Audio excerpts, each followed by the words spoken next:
Pledge of Allegiance. I pledge allegiance to the flag of the United States of America and to the republic for which it stands, one nation, under God, indivisible, with liberty and justice for all.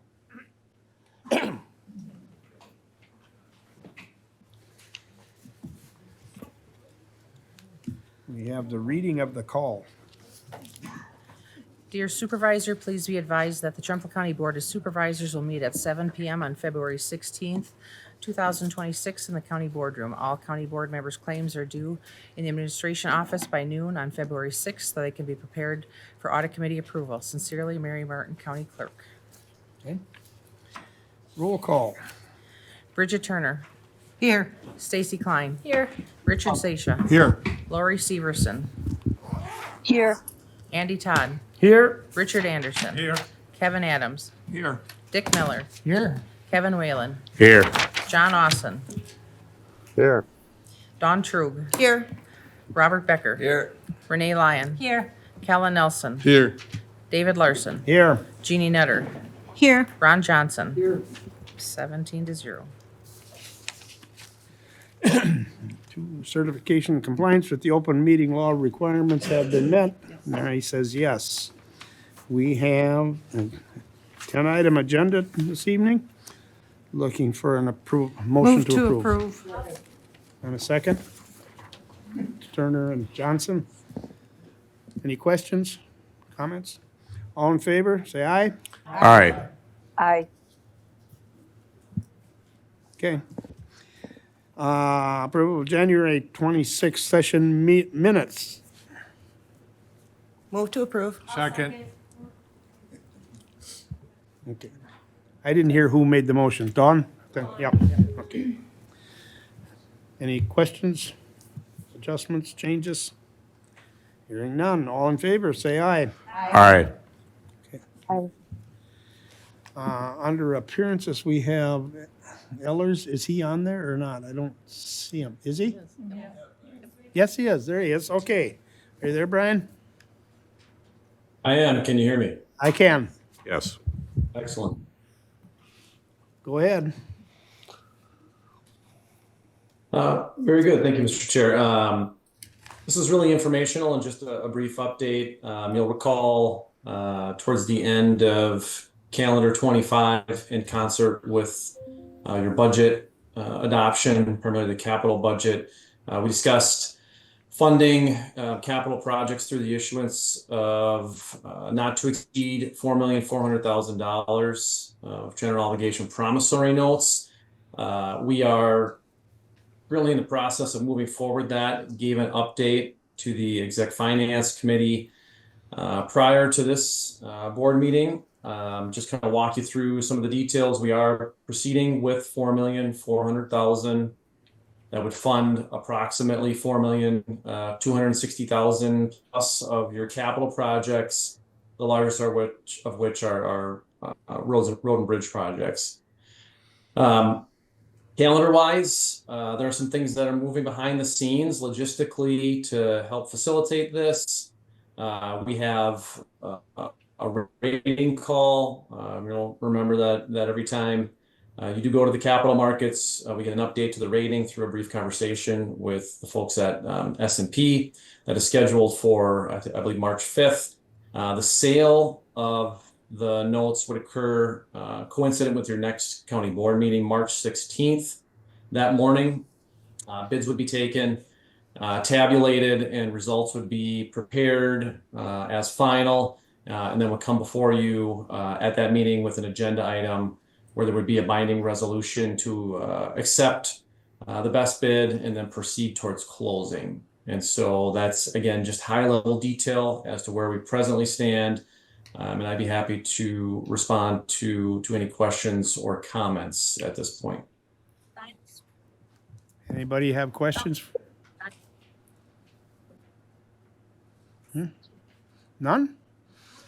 You must have done a really good job of explaining it to us. All right, I'll just talk it up that we've talked about it a few times, but thank you. So, Okay, yep, thank you. all right, very good. I'll see you all soon. About a month. You bet. Thank you. Bye now. Item B, retirement recognition for our retired sheriff, Brett Semmingson. And I believe if Brett would come up to the podium. All right, I will read this first. Service and recognition of Brett Semmingson, dedicated and continued service to Trempealeau County from March 1st, 1991 to December 5th of 2025, serving as patrol officer, patrol sergeant till 2008, lieutenant 2018, and our sheriff January 7th, 2019. Thank you. Thank you.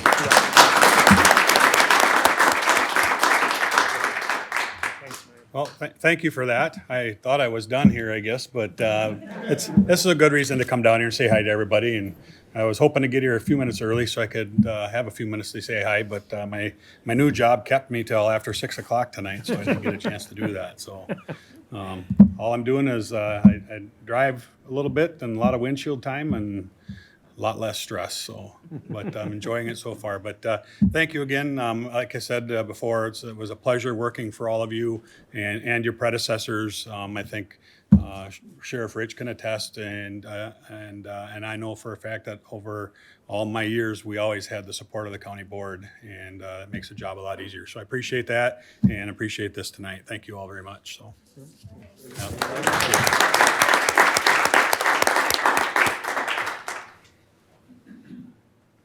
Next item up is a quarterly update from our district attorney, John Seychelles. Good evening, everyone. Thank you so much for making time to me. Thank you, Sheriff Semmingson, for your years of service. It's been a pleasure working with you over the years. I'm going to talk about three matters tonight. I've circulated case numbers that should look familiar to many of you. I kind of hand these out every year just to go over kind of from a 10,000-foot overview, the types of cases we're working on and the number of cases that we have in the office year to year for the last 5 years.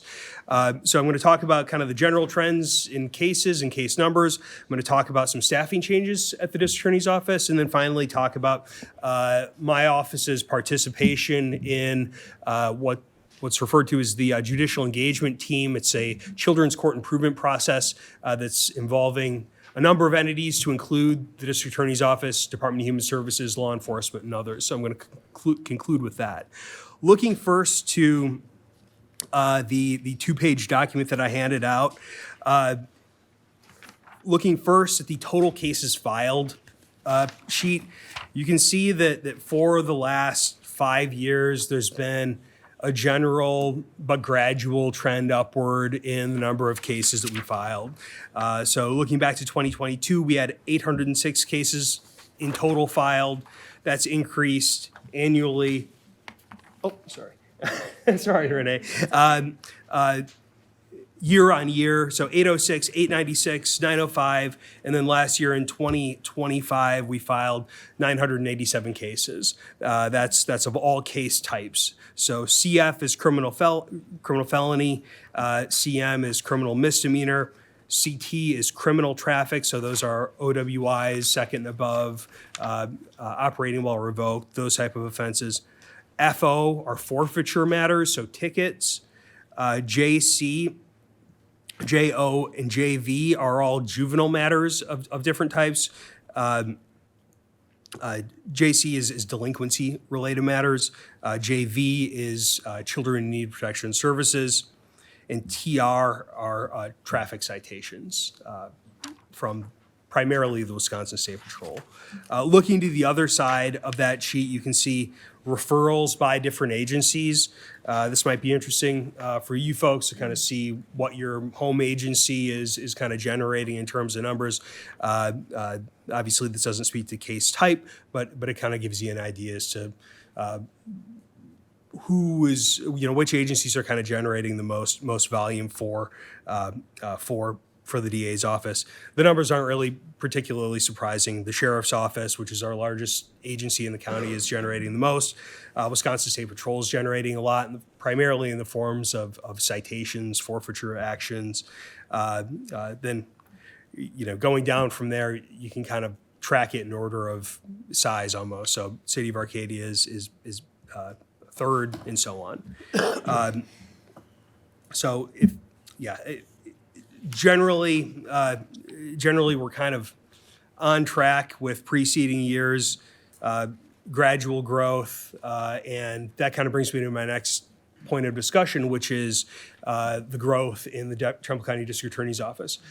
Very fortunately, in last year's budget cycle, our office was awarded a full-time assistant district attorney position that was based on our caseload, which has been high for quite some time. We're very fortunate to have hired an excellent applicant, Chris Penza. Some of you have met him. Very sharp practitioner who's been doing this job, or who's been a lawyer for over a decade now. Relatively new to criminal practice, but he's learning very, very quickly. And based on my conversations with him, I think he has a really profoundly excellent sense of judgment and discretion, and so I think he's going to be a true asset to the DA's office and to the county once we kind of get him into court. He's learning very, very quickly. I feel very grateful to have him in the office. He's doing excellent. Along with that position, we have a new paralegal position. Cheryl Skaug started today. She brings to the position decades of experience in kind of legal services capacity, working as a financial controller for a law firm, also working as a paralegal, tremendous amount of experience, and a great person. I think she's going to adapt well to this new position as well. So in the last month, we've had 2 of those vacant offices fill up, so it's less like a ghost town in the DA's office.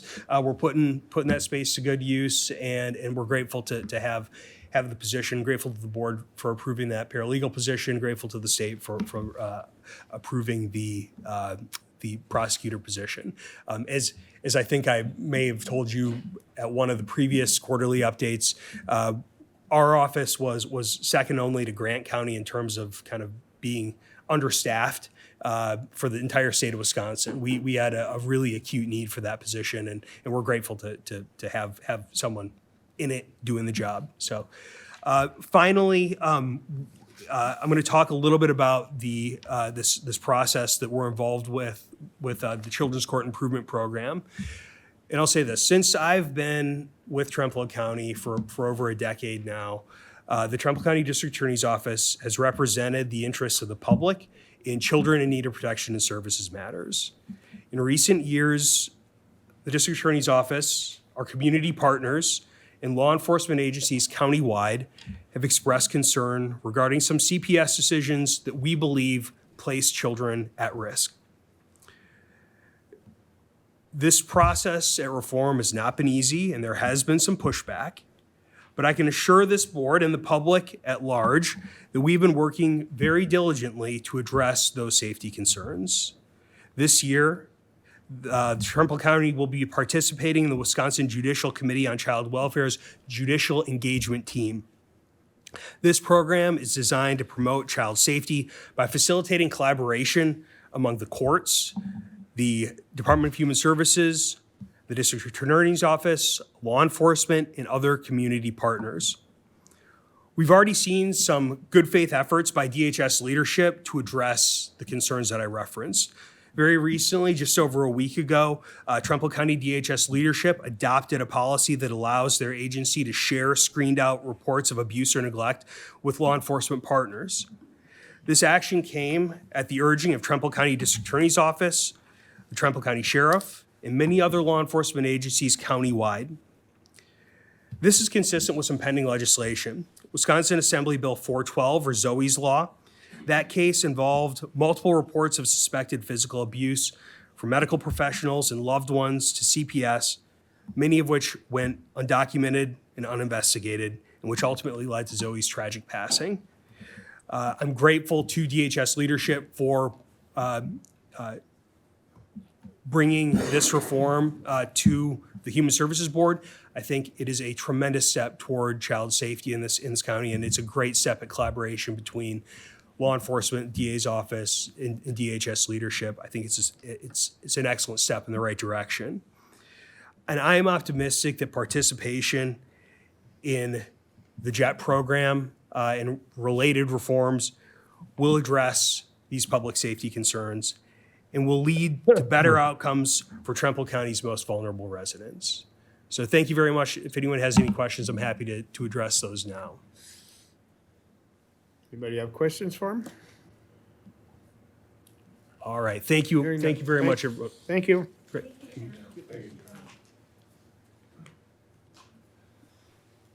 Next one up is our new sheriff with a quarterly update. Erica.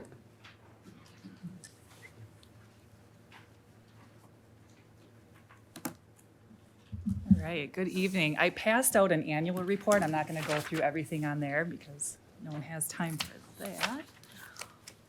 But I do have a PowerPoint that just kind of highlights some of the things we've been doing in the sheriff's office. So. yeah.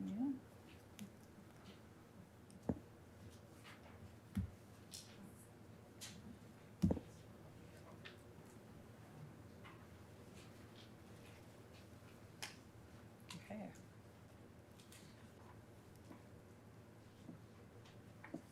So courthouse security. There's a familiar face for all of you.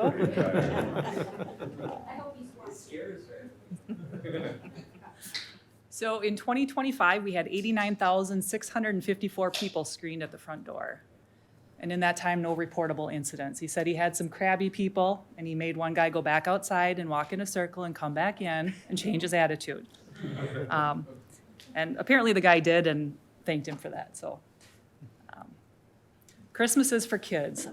The union took this over this year because we were short-staffed in the sheriff's office and just couldn't quite get the manpower to make the program happen. Able to raise or get gifts together for 168 kids that were referred to us from the local school districts. So we handed the gifts out at the courthouse, had hot chocolate and deputies and their families and community members there to help.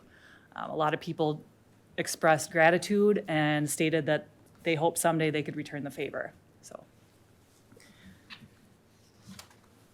internet crimes against children, that is one of our busiest areas right now. In 2024, Wisconsin had about 13,000 cyber tips, and Trempealeau County receives the second highest per capita number of cyber tips in the state. We don't know why this is, but sextortion is a form of sexual exploitation where the offender threatens to release intimate photos, compromising material of victims unless the victim sends money or other things of value or engages in sexual activity. So throughout the nation, in 2023, 186,800 reports of this, and in 2024, the last known data, 456,000 reports. So it has grown exponentially. Detective Ross Hewson does our ICAC investigations, and he is very busy with internet crimes against children. He's been going around out in the community and sharing information on sextortion as well. Yes, thank you. I think it is shocking, and he's passionate about it, and you can tell from how he presents, and it's a very important topic. He recently did a podcast. It's Kids and Internet Crimes, Keep It Rolling is the name of the podcast on Spotify.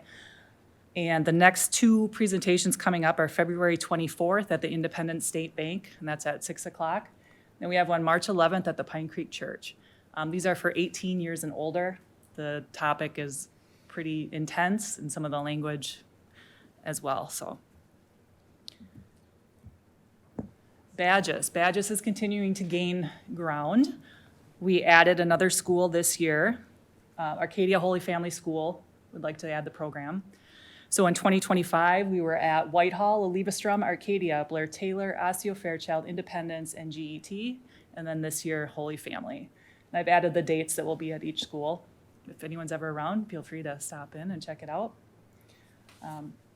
The guest speaker that we had last year, Nicholas Locklear, he is doing well. The kids always ask. They say that's one of the most influential parts of the Badges program is getting someone with substance use disorder who's done prison time and been in our jail to come in and speak. And they always ask, how's Nico? Well, he's doing really well. He's got a great job, learned a trade, had a baby, just doing really well, still sober. So, yes. What time are these at? These are during the day, so they'll start 8 a.m. and they go all the way through the day. Oh, okay. So the mornings, we'll do breakout sessions, kind of depending on what the schools find necessary. Maybe it would be human trafficking, maybe it's drugs and alcohol and addiction, healthy relationships. And students will break out into groups and in small groups and learn about these topics. And then in the afternoon, we'll have a guest speaker, usually someone that's been through the system. And then we'll do some demonstrations with a drone and the canines and officers and have fire trucks and all those things. So lots of city officers, county firemen, and we like to stick around and play at recess and have lunch with the kids, and it's just been a really, really good event. So April 22nd, 2026, we're going to have our first awards banquet at the Arcadia Country Club from 4:30 to 7. You'll all be invited when we get the details ironed out. But we'll be presenting life-saving awards to Joan Covell from the jail and Tom Halderson from the jail, Kenzie, our jail nurse, or previous jail nurse, Danette Ross, jailer, Travis McDonough, patrol sergeant, Amanda Schwenson, jail sergeant, Pete Fila, jailer, Elise Allen, one of our first responders, Summer Waters, patrol, Austin Markham, patrol, and Andrew Bilski, sergeant with patrol. And then receiving an exceptional service medal will be Steve Bryn from dispatch, with special recognition to Steve Wojcik from the Wisconsin State Patrol and Sergeant, or Captain now, William Strzezinski from patrol. And then meet Ruby. She is the newest addition to our office. She is a microdoodle. She's about this big and full of energy. She's the office therapy dog. She comes to work with our fiscal manager, Carol Gutch, who owns and handles her and provides the insurance for her and puts her through training. She has her Canine Good Citizenship test. She passed that, and she's currently in training to become a certified therapy dog. She's fun if you ever want to stop in and see her. She does put a lot of smiles on her faces. Then I was asked to speak on flock cameras. This has been a topic in the last couple months in this county. We currently have 3 of these cameras. And information from the 3 cameras as of today, you can see that it is read, this is over the time that we've had them up. So 223,673 vehicles. We've done 111 searches and 383 hot lists hits. So today, if you go on our website, you'll see that we added a flock transparency portal that went live today. So if you go on the county website under the sheriff's office, you can find this. And this will give you information. It updates every 24 hours. And it'll show you what's being detected, license plates, and vehicles. So data retention is 30 days with flock, but whoever accesses flock and what we access it for, that we keep forever. So that can always be audited. Okay. It just kind of goes over the policies and all the departments that can utilize our cameras and the cameras we can utilize. Hot list alerts, so sex offenders, people with warrants, amber alerts, silver alerts, those will pop up on the system. And there have been 33 searches in the last 30 days. And I won't be able to click on this because it's not the actual website, but you can download the audit yourselves and you can look and see in that period of time what reasons vehicles were searched. It's not going to show you license plates or which officer searched, but it will show you the reason that it was searched and how many searches there were. So just to add a little transparency, we're going to get the county policy for license plate readers linked to this as well. Yes. I do appreciate the transparency with the flock cameras because I have to admit myself, I have mixed views. I can see both sides. Even though I see a lot of good things in them, I also I can see people's concerns. I really can. Yes, I agree. And even including your next topic, but all together, I can see both sides. Yes, I agree. Now, one thing I want to add about our flock cameras is we're not allowed to use them for immigration or reproductive care purposes. So we cannot use them to search anything about immigration or abortion or anything like that. So with that, we'll talk about immigration. I was asked to speak on this. 287G, I don't know if all of you are familiar with that. It is added to the act. This authorizes ICE to delegate state and local law enforcement officers the authority to perform specified immigration officer functions under ICE's direction and oversight. Now, there's 3 models. There's jail enforcement model. And with that, we can identify and process illegal immigrants who have pending or active criminal charges. The task force model allows officers to enforce limited immigration authority while performing routine ICE duties or as an active participant in an ICE-led task force, or warrant service officer. Allows officers to serve and execute administrative warrants on illegal immigrants in custody.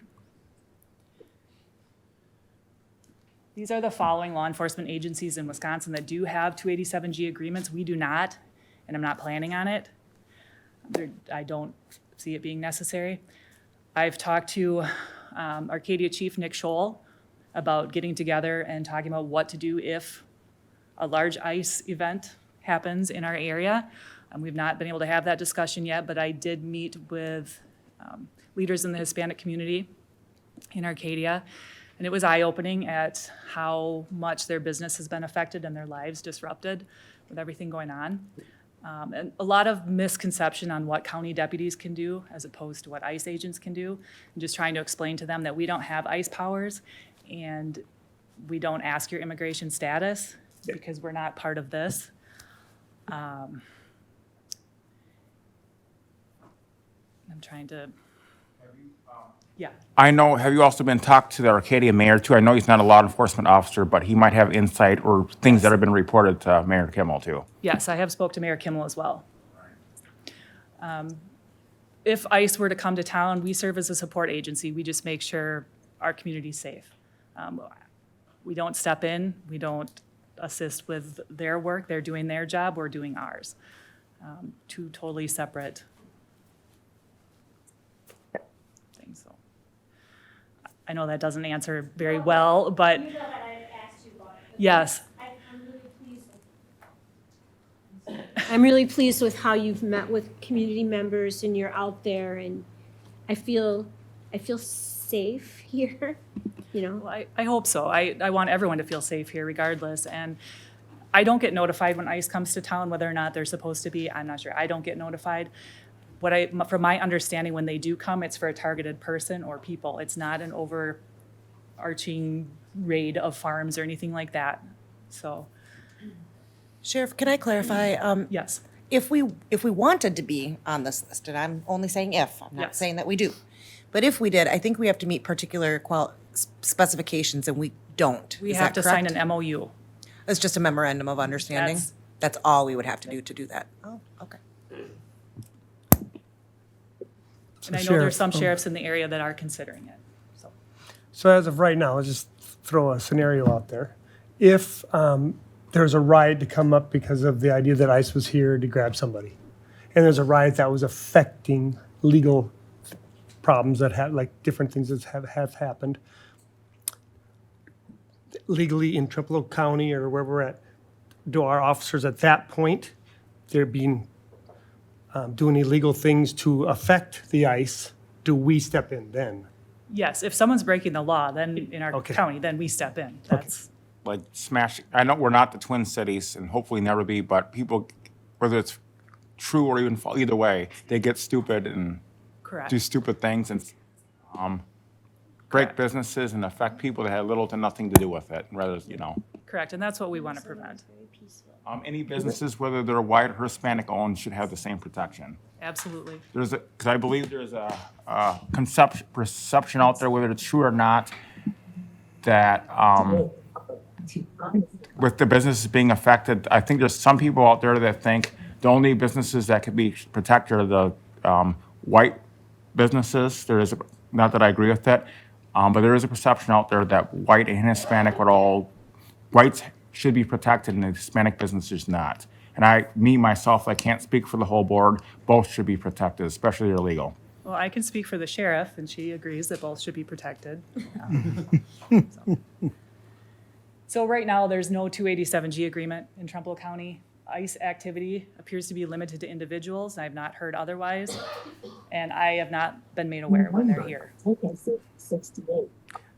May I ask a question? Yes, with that particular memo of understanding, is that something that is, the board is consulted on? Or is that simply the role of the sheriff to make that judgment? That's a good question. And I haven't even considered Yeah. doing it, so I haven't looked into it that far. May I? Yes, We please. did just have our first law enforcement committee meeting with our new sheriff. And that question was raised there, and I believe it was going to be put on the agenda for our next meeting to have further discussion. Perhaps Susan could speak to that. I'm throwing her under the bus a little bit. Somebody needs to mute their computers. Yeah, Whoever has everyone iPhone 81. everyone on the online, please mute. I ended up pulling up the MOU because I was curious about an aspect just a moment ago. And I'm reading this as we speak. So you guys, anybody who wishes to, you can go on and you can go to ice.gov and look at it and fill in the blanks or review it otherwise. It does require that the law enforcement agency nominate personnel, and then that personnel must receive certain training to perform immigration officer functions. And so there are some more things that would need to be done. I'm not sure right now if you have the personnel, and maybe that was the issue. We're busy enough with Trempealeau County crime in general. Yeah. I don't know that we have the personnel to spare. I mean, it's definitely something we can talk about is if, as a board, it's something you want to discuss. Open to hear all sides. I do, am I correct in saying it'll be on the agenda for the next law enforcement meeting? I thought that's what we had said. If you would like more To bring it information on forward. it. I was not proposing to sign an agreement or anything No, like that. no, Okay. no. I Okay, wanted just to want that see what the clear. requirements Yes, were. That's yes. what we wanted brought back. We were investigating what it would take and whether it would be beneficial for Trempealeau County Yep. with the law enforcement committee. Yeah, That's the point we're I at. will do some research and bring to the next law enforcement committee that information.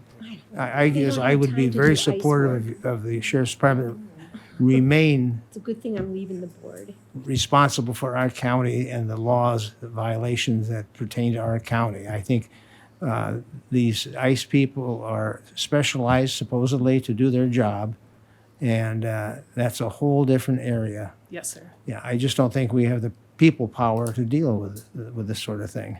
I just want to be clear, I'm not suggesting that we do sign a memorandum of understanding. I think we just wanted to be sure we understood what it entailed, so we would be able to speak to it. Right, right. But I think the sheriff's idea of consulting with the board is very appropriate. Thank you. And just so you know, Dawn, it was on the minutes. Number 8, discussed items worked on and bringing it back to 287G. So those minutes will be out soon. Didn't know there'd be a test. I'm the secretary. He's the secretary, so. Okay. The system's working is all we're saying. It wasn't turned on. Anybody else with more questions? I've got a question back to the flock cameras. Yes. Do you realize it's a misperception that people have in the community that they'll be used for speeding? They'll be used for traffic violations. Is there anything that we can do to educate the people so they realize they're not set up to be able to apprehend individuals that are doing 65 in a 55 zone? Okay, so when they go to our county website and look up FLOC, the transparency portal, it'll say prohibited uses, traffic enforcement. I know that's probably not enough to ease everybody's mind, but we are not allowed to use them for traffic enforcement.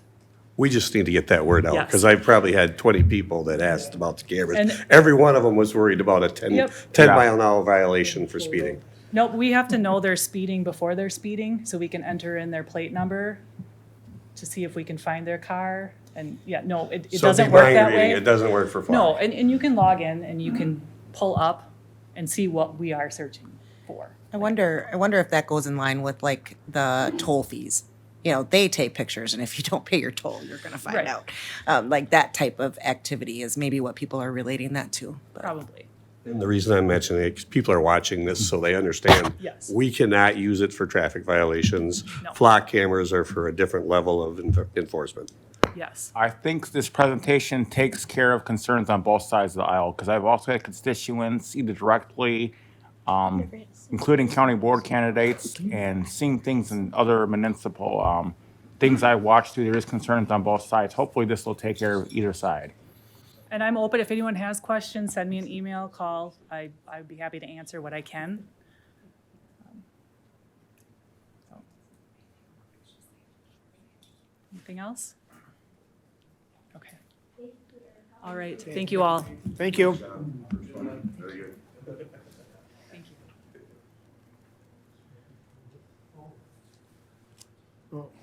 Okay, next item up is the administrative report, and I see Rebecca is on. So Good evening. Can you hear me? I can. Yes. Okay. Okay, good. Well, thanks. Good reports this evening. Very informational. That's great. I just want to give you an update on your desk. You should have received the February newsletter, the internal newsletter copy, as well as my update, which I'll go over briefly in just a moment. I did want to remind individuals that I had sent out an email letting board supervisors know that there is an offering from UW Extension that is related to an AI training. It's a free opportunity for us to participate in. And it's AI's Madison Extension to explore AI's role in local and tribal government. So it's very relevant and pertaining to what we do. There's priority scheduling for county supervisors through February 19th. So if you have interest in that, it will be offered on March 18th in Eau Claire. So a great opportunity. And I will say that UW Extension does a fantastic job on those presentations and very worthwhile. So if you have interest, just so you know, that will fill up, but you have time before February 19th to schedule. I attended, as well as some of the supervisors, WCA conference. We heard from the governor, majority leaders in the Senate and Assembly, as well as minority leaders of both Senate and Assembly. It was very well-attended meeting. Forward Analytics did a nice presentation. Again, I hope to bring forward in the future on some of that information and talking about while wages have increased nicely along with inflation, they have pointed out there are those pain points where there's been exponential growth in housing and rental costs, college tuition costs, hospital services, something kind of that we're all kind of realizing. And so that kind of puts into perspective. They do a really nice job of sharing data with us so that we can understand better where problems are occurring. Like I said, I can bring some more of that information to the March meeting. As far as the administrator report and just giving an overview real quick, I facilitated the drug endangerment children planning meeting to support continued cross-agency collaboration. That's with with the sheriff and DA, as well as the Department of Human Services and all of the area law enforcement. That was a very good meeting, and we'll continue to meet again in March. Participated in the judicial engagement team jet meetings. This is what the DA was talking about. And so I think that that's a very welcome, and I think it'll be a good process for us, for everyone to look within each of their departments and looking at how they can improve and be better communicators across all of our departments, from the judicial area to law enforcement to our human services and our outside partners, which was really encouraging.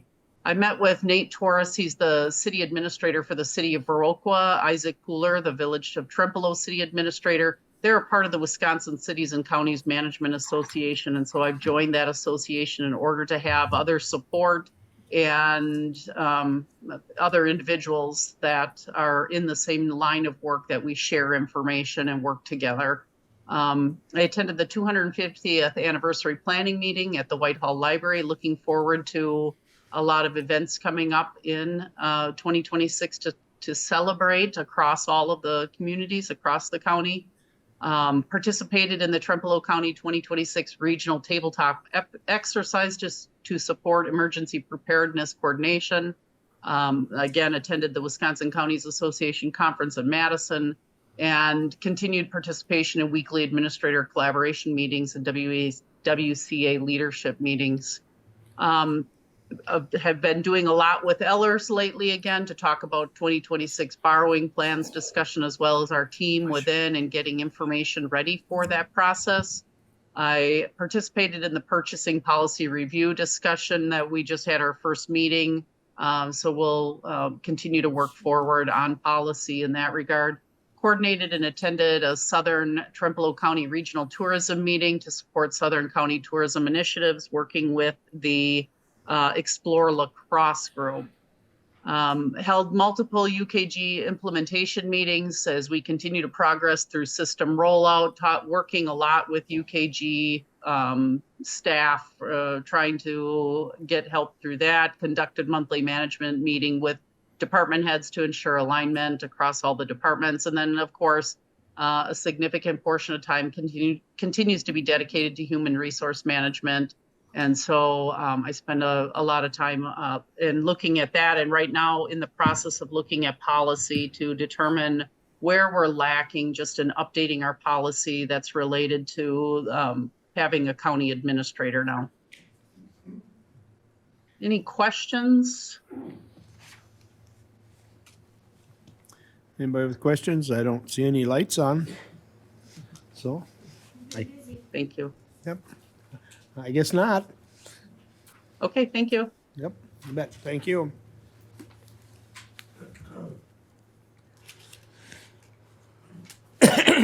Item 6, resolutions. From the Exec Finance Committee, approval of chief elected officials consortium agreement with Western Wisconsin Workforce Development Area. All right. Whereas pursuant of the Federal Workforce Innovations and Opportunities Act, WIOA, federal funds are provided to states to provide job skills, education, and training, and to help individuals find employment. And whereas Wisconsin receives such funds through 11 workforce development areas, and Trempealeau County is in the Workforce Development Area, WDA 9, with 7 other counties. And whereas the federal WIOA requires that each region create a consortium formed by the counties contained within each region, and that each consortium establish certain operating procedures, duties, and responsibilities. And whereas the consortium is required to appoint and oversee a workforce development board, which oversees job centers and employment and training programs, etc., and to be responsible for program planning and oversight, including financial oversight. And whereas the last consortium agreement was approved by the counties in 2015. And whereas the state of Wisconsin Department of Workforce Development is requiring review, update of all governance documents in Workforce Development Area 9. And whereas the attached agreement forms the Western Wisconsin Counties Consortium, WWCC, and contains the operating procedures, duties, and responsibilities of the WWCC. Now therefore be it resolved that the Trempealeau County Board of Supervisors hereby authorizes the county's WWCC board appointee to sign the attached chief elected officials consortium agreement of the Western Wisconsin Workforce Development Area. Introduced by Executive Finance Committee, Bridget Turner, David Larson, Richard Seisha, John Austin, Robert Becker. Move to approve. Motion to approve. Second. And a second? Okay. For discussion, anybody have any questions about this? I know with our last agreement, there was some financial concerns that I was aware of with our chief elected. Is it the same thing with the alleged financial misrepresentation? There was one of the, I was part of with the last one where there was possible with our, if I remember right, something with financial misgivings or whatever. Exact, I think with that consortium the last time. There was some problems. There's some potential dollars going to be cost that we're going to probably have to pay. It's all been. It's all been, it's been revamped. WCA handling might be an overstatement. They are working with Right. trying to get the numbers reduced and to get it as low as possible. This is for the new agreement Okay. that's after the things have been redone and a new team has been put in place, and the tech school out of La Crosse has been designated as the group, what's the term? Do you remember it? The fiscal agent? The financial end of keeping track of it. Okay, that's good news, because we can't Yeah. fix the old, but it's, the taxpayers in Trempealeau County are gonna be on the hook. It's not gonna be if, it's how much, so. Right, yep. Hopefully we don't have a repeat of that. Right, we don't. Dawn? I do have a question. So it seems to me like we were wanting to review an actual consortium agreement. What I'm seeing is a referendum that says that we have an attached consortium agreement that we're approving, but I don't have the agreement. Am I not understanding? That's what I sent to you in January, I believe it was January 26th. There was some attorney-client privilege documents with that, as well as the consortium agreement. Okay, perfect. Now I recall that. Thank you. Yep. And there were a couple other documents with it. Sure. Wasn't there a question, I believe, by Dawn, about is this necessary? Are we benefiting from this agreement?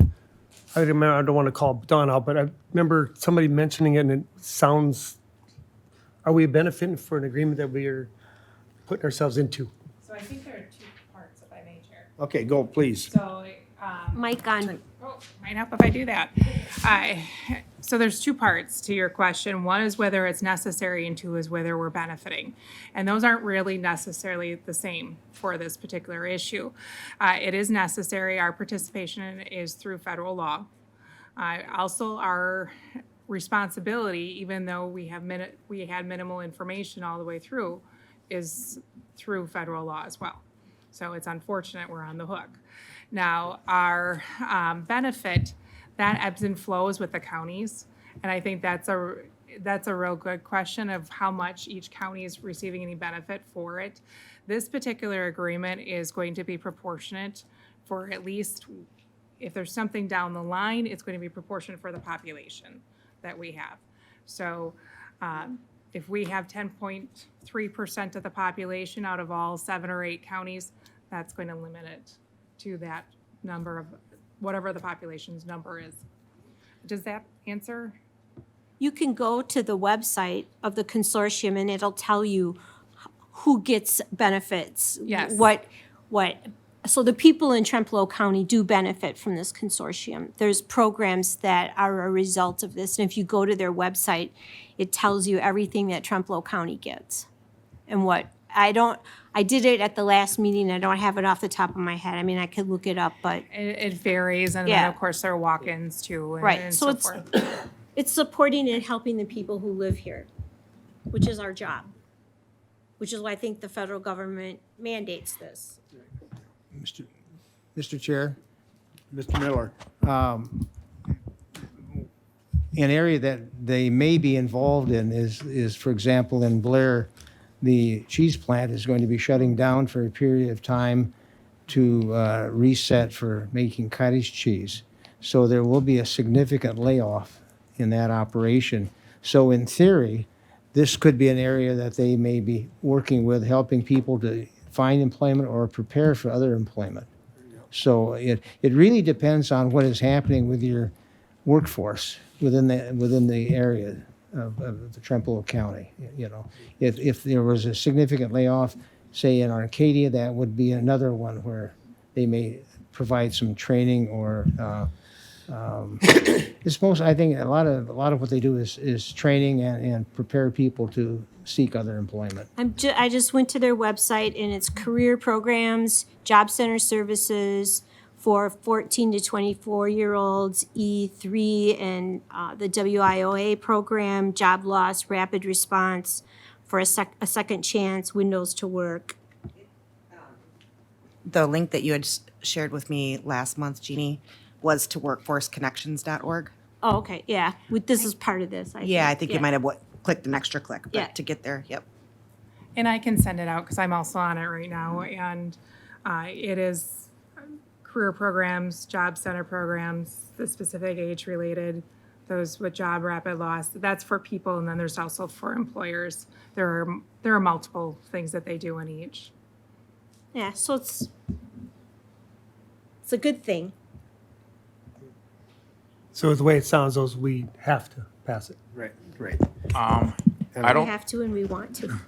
I know, I don't think we've had this significant of a layoff. I remember Blair is this one, but I don't think we've had any significant layoffs since COVID-19. I believe this will be the biggest one, if I'm not mistaken, since COVID-19, 2020.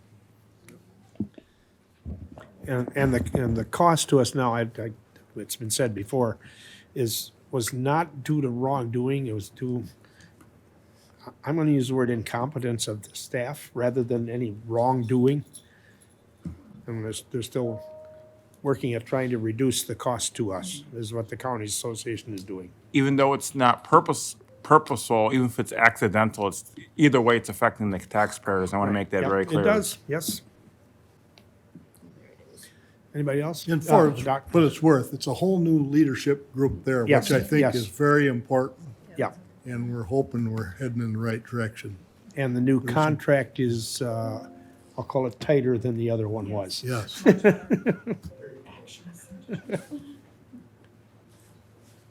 Okay. I guess, you got your mic on, did you have something else? Oh, sorry. Okay. Okay, call roll. Or can we do a voice on this? Let's do roll. Roll, okay. Bridget Turner, Yes. Stacy Klein, Yes. Richard Sasha, Yes. Lori Severson, Andy Todd, Yes. Richard Anderson, Yes. Kevin Adams, Yes. Dick Miller, Yes. Kevin Whalen, Yes. John Austin, Yes. Don Trug, Yes. Robert Becker, Yes. Renee Lyon, Yes. Kellen Nelson, Yes. David Larson, Yes. Jeannie Nutter, Yes. Ron Johnson, Yes. Lori Severson, She's muted.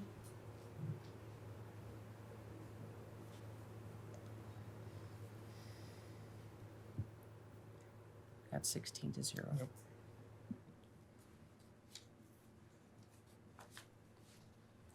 Isn't it? 16-1, right? Yes, sir. Okay, item 2. The 2025 budget amendment to address the treasurer's office overruns. Whereas the treasurer's office was appropriated money in its 2025 budget for its miscellaneous charges, account number 51520.218, in the amount of $4,000. And whereas the treasurer's office has reviewed its 2025 appropriations and expenditures in its budget and found deficits in the spending, particularly in the miscellaneous charges account, in the amount of $4,750. And whereas the treasurer's office is in need of the money from the general fund to cover such deficits in the amount of $4,750.05. Now be resolved that the Trumbull County Board of Supervisors hereby transfers $4,750.05 from the general fund account number 32100 to the miscellaneous charges account 51520.218 to cover those deficits. Introduced by Exec Finance Committee, David Larson, Bridget Turner, Robert Becker, Richard Sasha, John Austin. Okay. Looking for a motion Move to approve. and another second. Okay, discussion, questions. Question, what kind of charges are considered miscellaneous? I didn't hear your question. I'm Okay, sorry. what kind of, what are examples of miscellaneous charges? Well, miscellaneous would be, in this case, it's the cost of the, I'll call it late taxes or late tax payments to the municipalities and or incorrect amounts. That's, miscellaneous has a wide range, but that's what this is about. Mr. Whalen? I was just going to comment too, it does affect quite a bit as far as the municipalities involved. I was Right. called into a meeting on it, and it was extremely highly regarded that we pay this bill, and it's a great place to qualify it under the miscellaneous. Right, yep. This is a high priority Right. repair, I guess you would Right, say. yeah. Well, correct me if I'm wrong, but doesn't it have to go under miscellaneous because none of this money was in the budget was for in- the treasurer's office. It was not in the budget, and it's not a budgeted item because Right, we don't anticipate this happening regularly. no. Yeah, that is our actual number. That's our direct line. Yeah, that's our direct. They do with us. Chairman Austin, your phone's on. You did it for him. Okay. Any other questions about it? Okay, call a roll. David Larson, Yes. Jeannie Nutter. Yes. Ron Johnson. Yes. Bridget Turner, Yes. Stacy Klein, Yes. Richard Seixas. Yes. Lori Severson. Yep. Is that I it? texted her twice, I haven't got anything back. That sounds like a lot of fun. And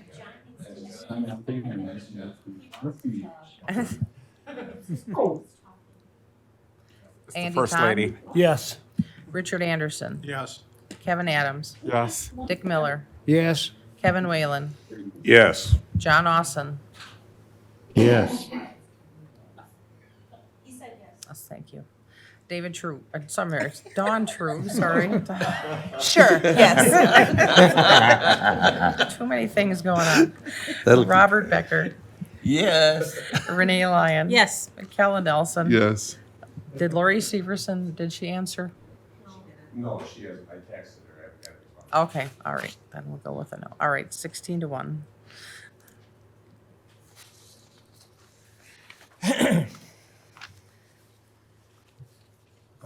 Item B.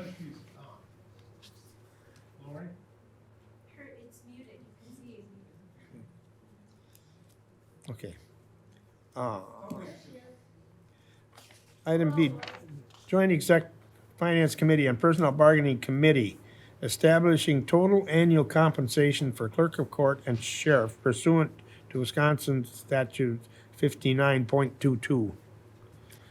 Whereas pursuant of Wisconsin Statute 59.22, Section 1, the Trempealeau County Board of Supervisors must establish the total annual compensation for services to be paid to county elected officers other than county board members and circuit judges prior to the earliest time for filing nomination papers for the county elective offices. And whereas the Trempealeau County Board of Supervisors desires to establish the total annual compensation for the clerk of court and sheriff, which is separate and distinct from the fringe benefits offered by the county to these positions, and which fringe benefits are subject to increase or decrease during the officer's term at the discretion of the county board and in accordance with the state and federal law. Whereas, as part of the county's fringe benefit program, county elected officers may participate in the Wisconsin retirement system in accordance with state law. And whereas part of the county's fringe benefits program, the clerk of court and sheriff may elect to receive health insurance coverage under the same terms and conditions as the health insurance coverage offered to non-represented managerial county employees who are not law enforcement and managerial employees.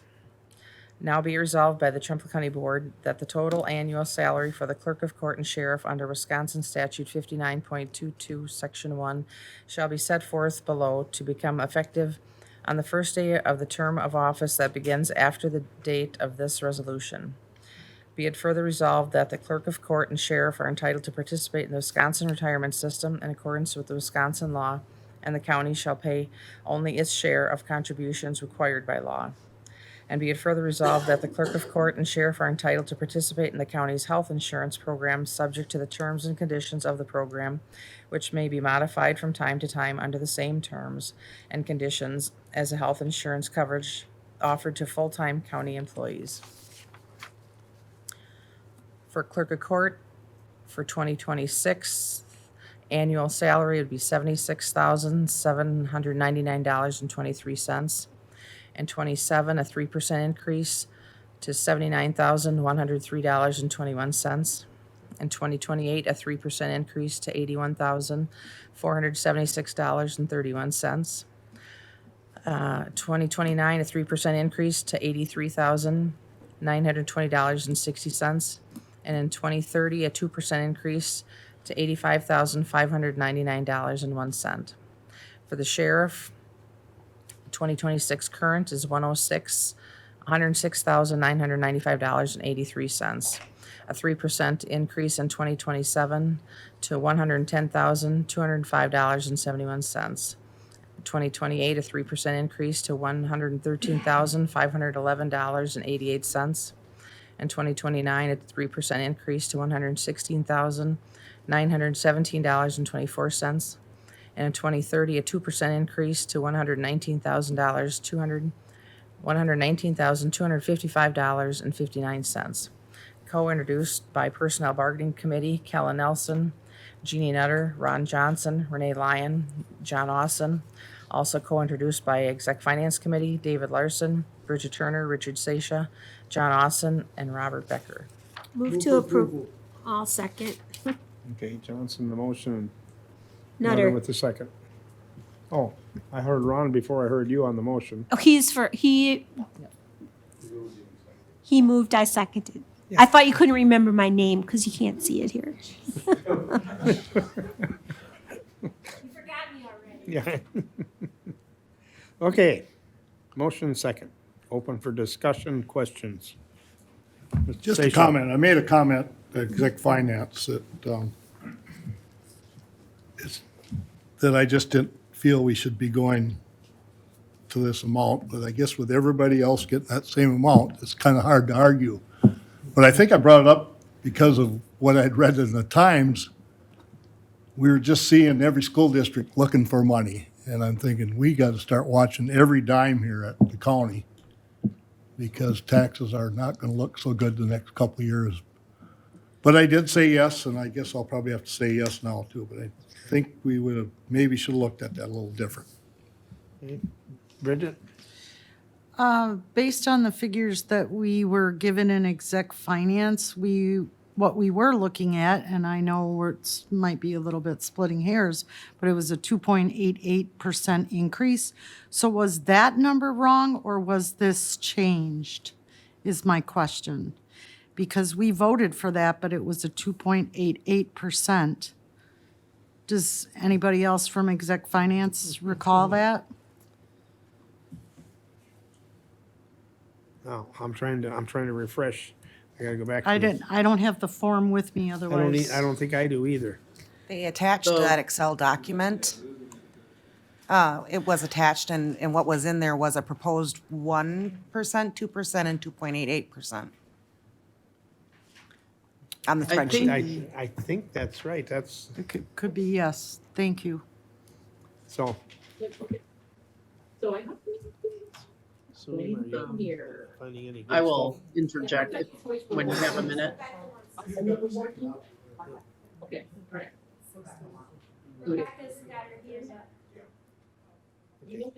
Okay, Rebecca?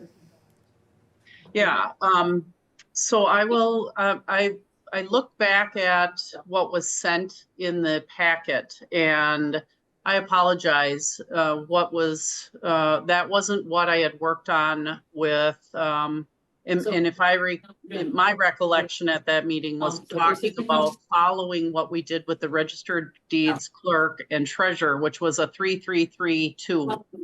And I apologize, what you got in your packet, I'm not sure how that got mixed up, but what we had actually out of exec finance, there was a request to have all population of the communities listed along with, I added on there as well, how many, for the clerk of courts, how many judges some of our surrounding counties had. And when I re-looked at that, it didn't look like you got that same information. So I apologize. I don't know how we didn't get you the updated information. But that being said, I will just share that I'll just share this piece right here. Oops, if I can. This is the county clerk, treasurer, register of deeds. And this is what we did for the last time 2 years ago. That was the proposal. that was brought forward. And again, what you received in the packet didn't reflect that, but in the numbers, that is what it's reflected in the resolution. I don't know where the 2.88 in that conversation was a part of something else, but this is what was proposed all along through PB and exec finance, as far as I remember. We do have an extra month. If you'd like, I can get those documents to you, the appropriate ones that you should have. And if you wanted to, we do have March to take a look at this one more time. If I could speak, Mr. Chair. Okay. As Yes. representative of personal and bargaining, I spoke with Kellen, our chair.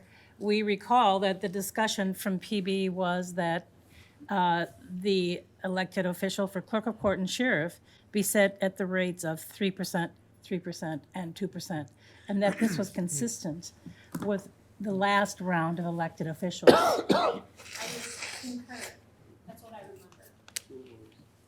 I believe that's what I recall too. I know there was discussion on this 2.88, but I do not believe that's what we voted forward.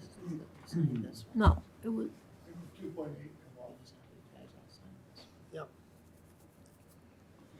I guess I think I would appreciate getting the accurate information and then bringing it back. Sorry? I would appreciate getting accurate information and bringing it back to the committee if we have the time to do that. I'd agree with that. And I think in exec finance, we also had a discussion about, to Rebecca's point, we have this compression going on with Eau Claire and La Crosse. But in looking at what their duties are, they have more judges than we do here. And that's some of the information that you don't have. So I think even if we move forward with this, because to Dave's point, this is exactly what we did with the other elected officials as far as increase. But I think having the information, you're more aware of And- what. And the document coming forward, we all signed, Yes. has 3% on it. The committee, the exec finance committee, yeah. It So- was another document that I was looking at. I think so. I know there was discussion about that number, but I do not believe that's what we voted on. Right. So I believe this is accurate information. This is a document. Right, It's up- yep, Can you see my, yep. can you see it's my on the screen? screen. Was it up there though? Yeah. So this is the document you should have had, and didn't give you the full, so as you can see, the names of the counties are here with the number of judges listed of the number 2 or 1 right after. And then the population census that came out of exec finance and taking a look, and then the information. So it's what you have is not full. So that's why I say, I guess if we have time, I can get that to you so that you can take a look at that closer. So I just have a question, Rebecca. If we wait a month, does this go through PB and exec finance again? It's already, we've already think so. approved it. Right, yeah. We've all approved it at the Right. 3% level, yeah. Yeah, so I don't really see the need to wait till March. Sounds kind of chaotic. It's already been through both committees. We've approved this. I think we should just move forward tonight. Is that a motion, Jeannie? We already had a motion and a We have a second. motion to approve. It's been moved and seconded already. The only thing, if somebody wants to make a motion to delay it, we could run that through and see where it goes. Or to table it for next Mr. month. Chair. I'll amend my motion to postpone it till next month, For, why? Right. so that all the rest of the supervisors can see the same information that the other two committees saw.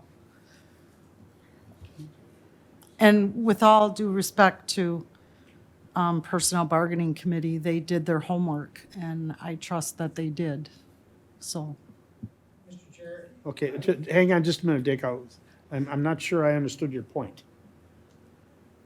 Can I amend my motion to postpone this resolution made- until next month? I made the motion and you seconded it, right? For The the other way main around. motion, yes. To approve what's Yes. there. So yeah. what, so are you amending my motion? I don't understand what's going on. Right, yeah. Susan, could you explain what's happening? So you are moving to postpone to next month. Yes, I'll move to postpone till next month. Okay, Mr. Miller, would did you second that still have, did you still have a question, Dick? I feel like this is.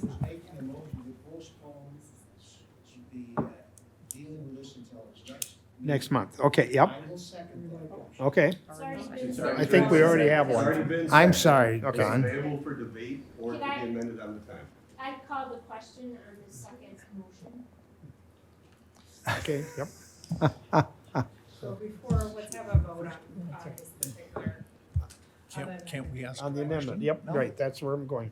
Can we do a voice vote or do we need roll call? So, could you explain what the amendment?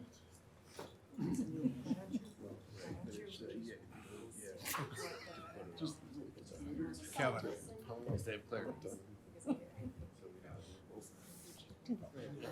Okay.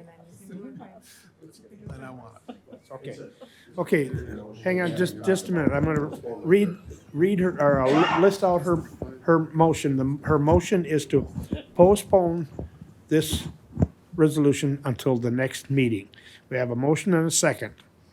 Now, did you have a question in regard to that? Well, my question is, on the resolution that's before us, are those accurate numbers for both the sheriff and the clerk? Yes, they are. Yes. They're accurate numbers. They are accurate numbers. And the executive finance and the personnel that are here that was at their meetings, them are the correct numbers. Yes. Yes, yes. Yes. Then I So- don't see why we wait for another month. Okay. Yeah, right. So we're gonna try a voice vote first. All, the motion to amend, to postpone this till next month. All in favor of that motion, say aye. Aye. All opposed? Aye. I'd say we're gonna vote on it tonight. Now back to the main motion of approving. Any more questions, comments?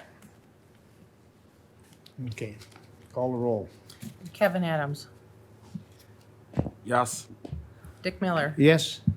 Kevin Whalen, Yes. John Austin, Yes. Dawn Trug, Yes. Robert Becker, Yes. Renee Lyon, Yes. Kellen Nelson, Yes. David Larson. Yes. Jeannie Nutter, Yes. Ron Johnson, Yes. Bridget Turner, Yes. Stacy Klein, Yes. Richard Seixas. Yes. Lori Severson, Yes. Andy Todd, Yes. Richard Anderson. Yes. 17-0. Good, okay. Item C, Health and Human Services Board. The Brain Health Mini Grant from Wisconsin Institute for Healthy Aging, WIHA.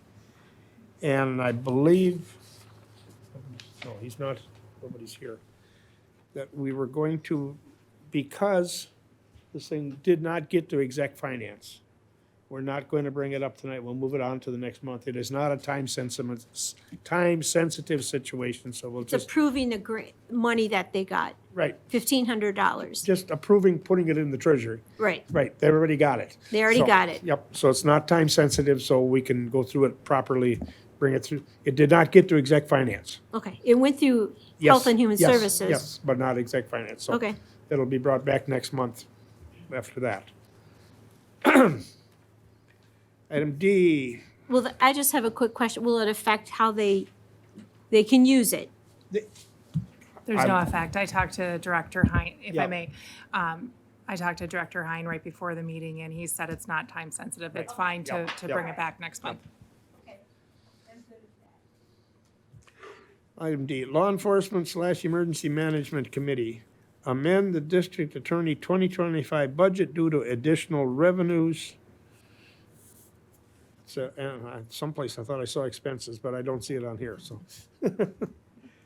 Okay, Whereas the Trempealeau County District Attorney's Office has received additional funding, and whereas the District Attorney's Office received additional revenue due to a one-time increase in restitution surcharges fees and copy reimbursements, at least in the amount of $46,410.54 as of January 21, 2026.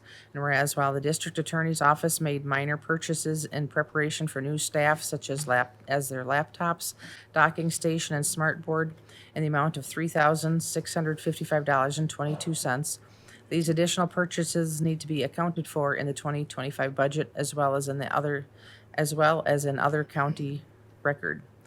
And whereas the adopted 2025 original budget did not provide for those increases in anticipated revenues or the additional purchases of new staff, and both need to be accounted for in county record.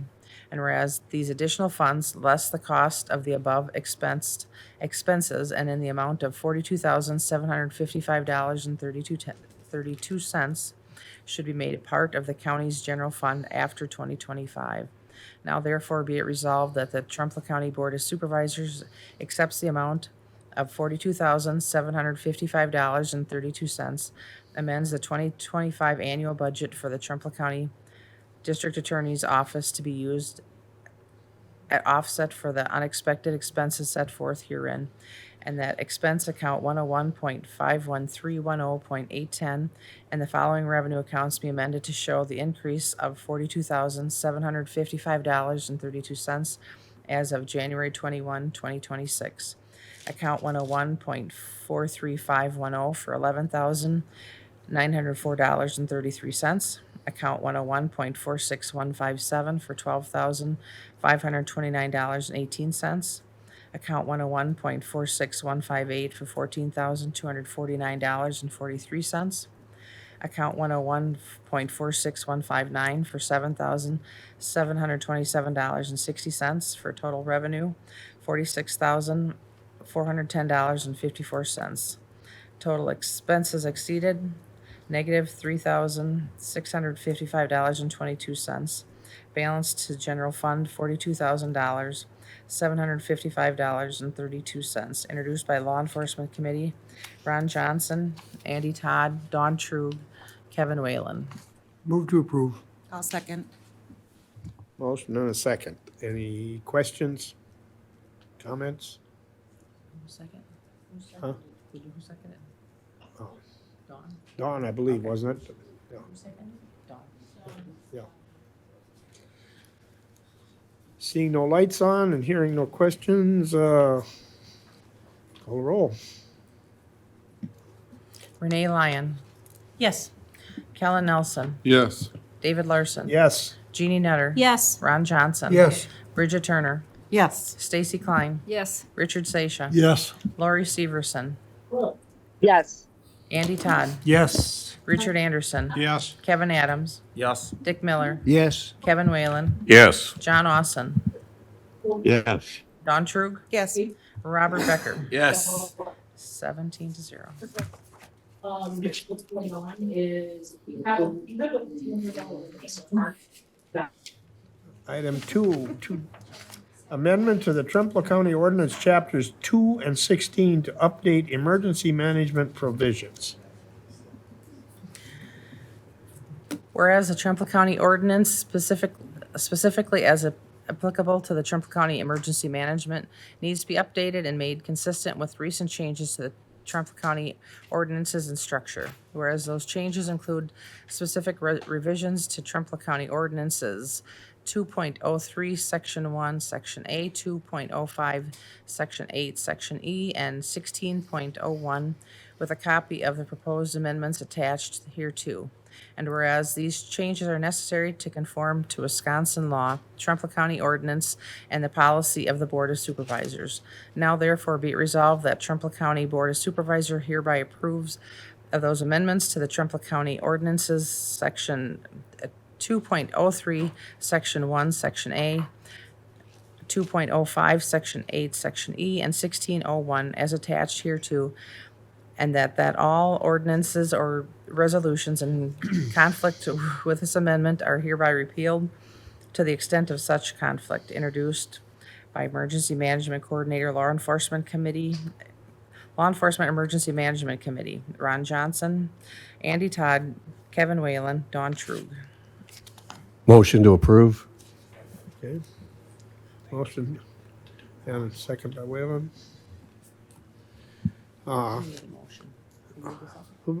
Motion came over here. Who was it?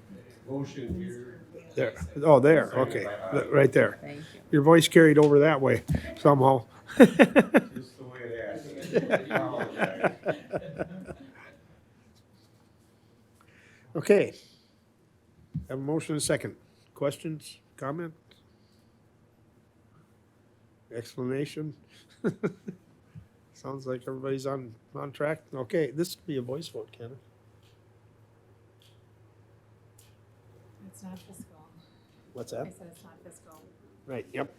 So, voice vote on this. All in favor of the amendment, say aye. Aye. Opposed? Aye. Wait a minute. Because it's not letting me do anything. I need clarification on this. All in favor, say aye. Aye. Opposed? Good. And Dave, if you have them say no, if they're in opposition, it's easy to understand. Yep, you have So a that, point. especially when there's a Zoom meeting, because Yep. it delays and that makes it Yep. sound like the vote in favor instead of when it's supposed to be opposed. Well, anyway, it carried. I think what happened, yeah, it was 147. Item E, Property Committee. Support Wisconsin establishing a membership with the Multi-State Information Sharing and Analysis Center, parentheses MS-ISAC. Whereas the Multi-State Information Sharing and Analysis Center, MS-ISAC, provides vital cybersecurity services, including 24/7 threat monitoring and incident response to more than 18,000 state, local, tribal, and territorial SLTT governmental organizations supporting our nation's critical infrastructure, including public hospitals, public utilities, K-12 schools, and law enforcement. And whereas local governments, especially in rural and under-resourced areas, have relied heavily on MS-ISAC services. And whereas without MS-ISAC services, government organizations are increasingly vulnerable to cyber attacks by foreign adversaries. And whereas recent federal funding cuts to MS-ISAC have significantly weakened the nation's defense against cyber threats. And whereas Trempealeau County joined MS-ISAC under the single organization membership option on September 1, 2025, when funding ended, to continue the services Trempealeau County needed to protect its infrastructure and data. And whereas MS-ISAC has said the fees paid by Trempealeau County will be refunded or applied to other add-on services should Wisconsin obtain membership with MS-ISAC in the future. Now be it resolved that the Trempealeau County Board of Supervisors hereby requests that the state of Wisconsin enter into a statewide membership covering all agencies and municipalities, allowing all to benefit from this service. Be it further resolved that the Trempealeau County Clerk is hereby authorized to send a copy of this resolution to the Governor of the state of Wisconsin, all Wisconsin counties, and the Wisconsin Counties Association for consideration. Introduced by Property Committee, Robert Becker, Dick Miller, Renee Lyon, Richard Anderson, Richard Seisha. Move to approve. Second. I do have to bring something to the board's attention. The version that was approved by the property committee did not have the language regarding the request that the state of Wisconsin enter into a statewide membership covering all agencies and municipalities, allowing all to benefit from this service. So I refer to the Corp Council or the board as to how you wish to handle that modification from property committee to here. So I would ask that the motion and the second be withdrawn, if that's possible. And we, again, I don't know if you want to read what the be it resolved was, and then I'll read know it it then. off the top I'm of my looking head. at, okay. So what was approved is now be it resolved that the Trempealeau County Clerk is hereby authorized to send a copy of this resolution to the Governor of the state of Wisconsin, all Wisconsin counties, and the Wisconsin Counties Association for consideration. There is no other action in that approved resolution. If the county board so wishes it could add the action that I think was intended by the original resolution, and that was to ask the state of Wisconsin to enter into a statewide membership. And that would require an amendment to the resolution. Any questions about that? Because I just want to be clear too. So we don't have to send this back to committee. We could just make an, Right here, amend yeah. the You can do it on the motion floor. to include that. Yes. Correct? I would move to amend the resolution to include the language as stated by Corporation Counsel. That isn't the new language. Is it? Oh, this is. So Oh, okay. it's the two, now it be it resolved to include the request to the state of Wisconsin enter into a statewide membership. And then the second one is exactly as is. Thank you. That would be my motion. And I'd second that motion as stated. Okay, so now we're voting on an amendment to the resolution first. We'll try it again. Okay. Does everybody understand what we're talking about? Anybody have questions? Okay. So all in favor of amending this motion, say aye. Aye. Any noes? Don't hear any. Okay, it is amended. Now, back to the main motion. We should have everything covered, right? To vote on the motion as amended, right? Right, the amendment's passed, but we don't have the full matter. Yes. So that's what I mean, the resolution is now the main Yes, motion. but so we still need a motion on that though. We need somebody to, a first and a second. Did we have that to begin with? They repealed that. They withdrew it. We did, but. It was still on the floor when we added the amendment to it. So now we have to vote on the resolution as amended. As Thought amended, it right. was withdrawn. What? If it wasn't withdrawn, It wasn't withdrawn. Okay. You recommended we withdraw it. So we didn't. We did not, no. well, Because we had I'm already glad you seconded didn't listen. Okay, what's that? Okay, you got any more to say about it? No? Okay, I think we have come to an understanding. So we're now voting on the amended motion or for the resolution. Resolution. All in favor, say aye. Aye. Noes? Hearing none. Passes.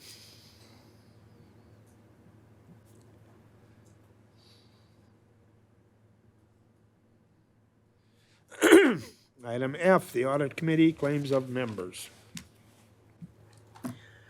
Whereas the audit committee has audited the following claims and recommend that they be allowed as follows. John Austin, $1,083.37. Kevin Adams, 0. Richard Anderson, $582.63. Robert Becker, $741.11. Ron Johnson, 0. Stacy Klein, $294.95. David Larson, $600. Renee Lyon, $301.45.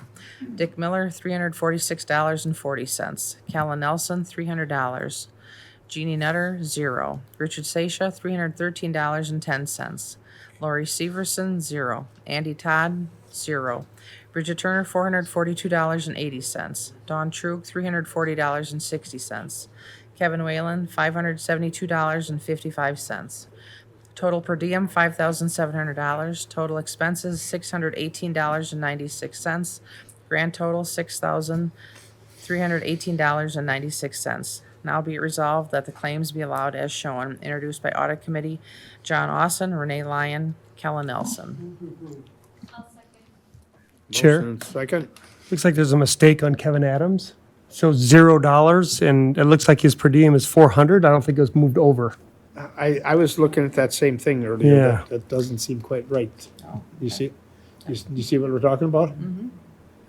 I also, So what do we need to do? I recalculate. don't know if someone will have to add that up to see if that total is, Okay. if that total is the same or if that needs to be added $400. I don't know what she did. Somebody willing to Calculate. get their calculator out?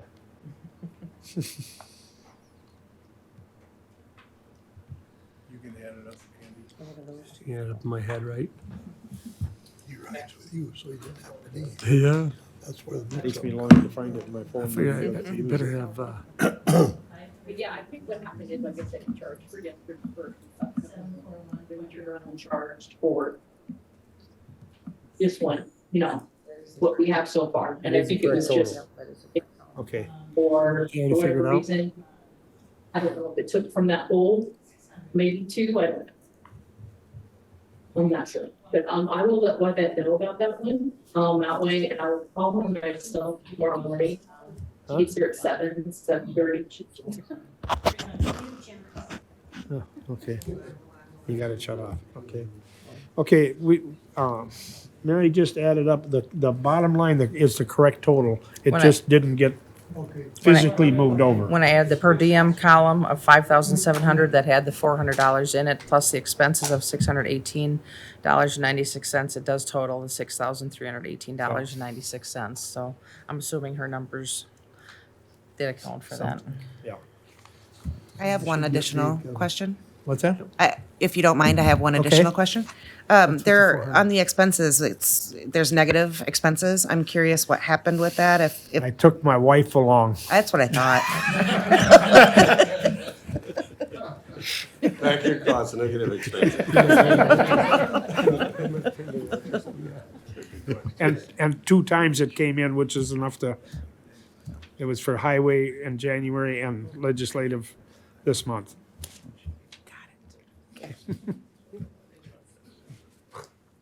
Okay. Nothing else? He's talking. Okay, call the roll. Andy Todd, Yes. Richard Anderson. Yes. Kevin Adams, Yes. Dick Miller, Yes. Kevin Whalen, Yes. John Austin, He's probably shut off. Yes. Oh, there he comes. Don Trug, Yes. Robert Becker. Yes. Renee Lyon, Yes. Kellen Nelson, Yes. David Larson. Yes. Jeannie Nutter, Yes. Ron Johnson. Yes. Bridget Turner, Yes. Stacy Klein, Yes. Richard Sasha. Yes. Lori Severson, Yes. 17-0. Okay. Item 7, the announcements or appointments. We've been discussing with Mary, there is no letter of request for any of this. The word I had was George really didn't want to do it. So we're gonna put this off a month, see if somebody can deal with it. Committee reports, Exec Finance Committee, budget update and sales tax general fund. And I think everybody had that. Sales tax is hanging on. General fund hasn't changed since last month. Is it possible for me to just do a shout out to some volunteers in Pigeon Falls? And what? There's a group of people from Peace Lutheran in Pigeon Falls. Okay. And every Monday, the first Monday of every month, they volunteer at Feed My People. And since 2022, they have logged in over almost 500 volunteer hours. So they were highlighted in the Feed My People newsletter, and it's our people, Pigeon Falls. Yep. So I just wanted to do a shout out because their work has made a big difference for Okay, that. thank you. Item B from the Property Committee, discussion / possible action, reuse of the building project contingency fund for abatement purposes, parentheses, amount greater than 25,000. Were you gonna speak to that, Adi? Yeah, Mr. Chair, this is almost like a change order, and it's outside the parameters of the actual redoing of the old building. And we're taking all the money, we decided to do the old clerk's office and John's old office, and that was never in the reconstruct. And we decided to add it to, they were here doing the abatement, getting rid of that asbestos. We might as well get rid of it all. So this way, in case we ever do need those offices, and it'd be a waste of space, that we decided we had enough money in the contingency, but being that it was above the $25,000, which the committee can approve, we had to bring it back to you guys. We have more than that in the contingency. Not that we want to spend it because we got it, but it'll clean out those offices and it'll make it so they'll be usable again. so that we can have more, enough office space. So, but we had to bring it back to you guys to have the full board vote on it. But it did pass the committee. They were all in favor of it.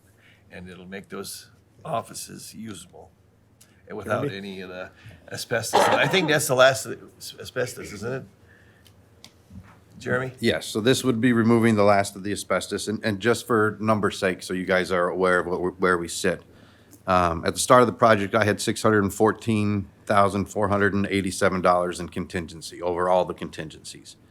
As it sits right now, I still have $465,703.04. I've spent 27% of my contingency during the course of this project. The removal of this, or the addition of what we're just basically calling Phase 3, is just it's just adding on a little bit more square footage of the existing project. It's just an area that wasn't included originally, but now it's going to be space that we're going to utilize. And unfortunately, as time progresses, I'm not going to get it done any cheaper than what I've got right now. The current project was roughly at $120 a square foot.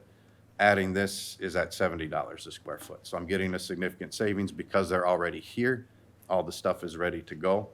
And the total cost of this would be, it's $116,998. But that is also not just for the removal of the asbestos. It's the removal of all of the ceiling. It is the removal of the ductwork. It's the removal of the asbestos. New ceilings would be going back in. New LED light fixtures will be going back in, which at the end of this project, I'll end up getting a rebate for all of them back from Focus on Energy for all of the LEDs that I put into that building. It would be new carpet and new base. I will do the painting because it was cheaper to keep that in-house than it was to sub that out to the existing people. At the end of this, if you approve the use of me using that money, I would have used 52% of the contingency. So I would still have about $348,000 left at the end of this project, which, as we brought up with property, we would still hold on to for just a little bit because there's going to be something that's going to pop up. IT might need to do a few network drops or something like that. But what's remaining in contingency goes back to you guys anyway at the end of this. So I'm not asking for any money. It's just the approval to use the money that you've already given me approval for. I just need you guys to say it's okay that I use that much in one shot. Okay, Questions? okay, I don't believe we had a motion yet, did we? Motion, no, yeah, we can make a motion to approve this. We don't need a resolution. You're making a motion now? Right, that is Okay. I correct. make a motion to approve that bid for $116,998 to do the abatement in the first floor rooms. I second. Okay, a second. Repeat your number to me, please. 116,998. 116, okay. Yep, yep, that's not what I thought I heard the first time, and now it matches, okay. 100. Nice job, Artie. Way to get the number. I thought he did say 400 and something, okay.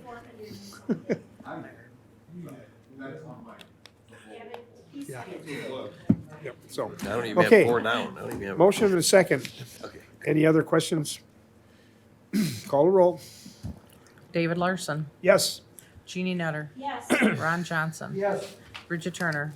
Yes. Stacy Klein. Yes. Richard Sasha. Yes. Lori Severson. Yes. Andy Todd. Yes. Richard Anderson. Yes. Kevin Adams. Yes. Dick Miller. Yes. Kevin Whalen. Yes. John Austin.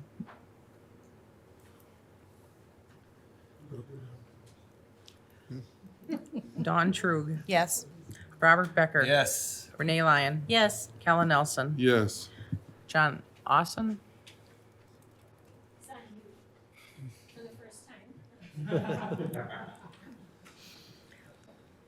16-1. Okay, any correspondence? No correspondence. With that, I will adjourn this meeting at 8:41.